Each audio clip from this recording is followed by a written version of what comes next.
가입할 때는 참 쉬운데 보험금 지급받을 때는 또 다른 것 같아요. 쉽지 않은 것 같습니다. 네. 안녕하세요. 사건사고TV 김지훈입니다. 이번 시간에는 김은 손해사장사님과 함께 보험보상 정보에 대해서 알아보도록 하겠습니다.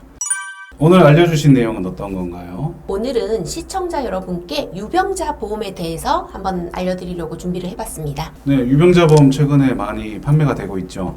네, 맞습니다. 병력이 있으신 분들도 가입 가능한 유병자 보험이 인기리에 판매되고 있습니다. 거의 모든 보험회사에서 상품이 판매되고 있다고 해도 과언이 아닐 겁니다. 네, 유병자 보험이라면 병이 있는 사람 다 가입이 가능하다 이런 보험 아니겠습니까? 그러면 이 부분에서 표준체, 이 유병자가 아닌 사람과의 차이가 있을 것 같은데 어떤 것들이 있을까요? 네, 제일 큰 차이는 보험료죠. 일반적인 표준체 보험에 비해서 유병자 보험의 경우에는 비교적 높은 보험료를 지불을 합니다. 네, 그렇더라고요. 보장에 비해서 상당히 보험료가 비싸다는 느낌을 받았습니다. 두 번째는 유병자 보험의 경우 표준체 보험과 청약서상에 질문하는 질문사항이 다르다는 건데요. 모든 병을 다 인수하는 것은 아니고 보험 상품에 따라서 가입할 수 있는 내용이 다르다고 볼 수 있습니다. 예를 들어서 어떤 상품은 3개월 이내에 입원 수술 필요 소견, 2년 이내에 입원 수술, 5년 이내에 암이 없으면 지급을 하는 보험 상품도 있고 5년 이내 암만 없으면 그 부분만 확인하는 보험도 있습니다. 상품마다 다를 수 있다.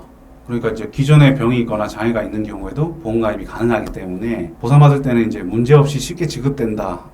이렇게 좀 착각할 수 있을 것 같아요. 네, 아닙니다. 이름만 유병자 보험일 뿐이고 질문사항은 있기 때문에 이 청약서상에 질문사항에 제대로 고지하지 않는 경우에는 표준체 보험과 똑같이 처리가 됩니다.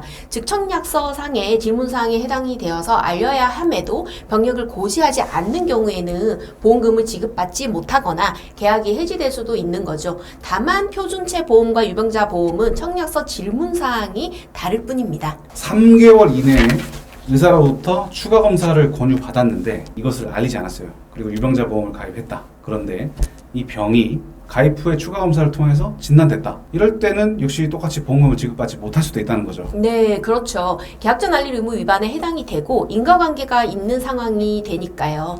다만 3개월 이내 의사로부터 추가 검사 권유를 받은 것이 아니라 다른 부위의 다른 진단이라면 또 다를 수가 있죠. 예를 들어서 대장 내시경에서 이상 소견이 보여 추가 검사를 권유를 했는데 병원에 가지 않다가 보험 계약 체결 후에 유방암이 진단이 되었다. 전이가 아니라는 가정에서 이런 경우에는 계약전 알릴 의무 위반이긴 하지만 인과관계가 없기 때문에 보험금은 지급될 수 있고 계약은 해지될 수도 있습니다. 그렇다면 이 청약서에서 질문하지 않은 내용에 대해서 예를 들면 5년이 경과한 암이다. 6년 전에 암에 걸렸다. 이런 건 알리지 않아도 되는 거죠.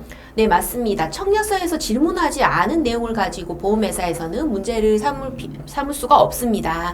그러나 이 부분에 대해서 보험회사에서 지급하지 않는 경우가 최근 종종 확인되고 있으니 반드시 유사한 상황이시면 상담을 받는 것이 좋을 것 같습니다. 네, 유병자 보험 가입할 때는 참 쉬운데 보험금 지급받을 때는 또 다른 것 같아요. 쉽지 않은 것 같습니다. 네. 시청자 여러분, 만약에 유병자 보험 가입하시고 보상 문제가 있으시다면 위 전화번호로 전화주세요.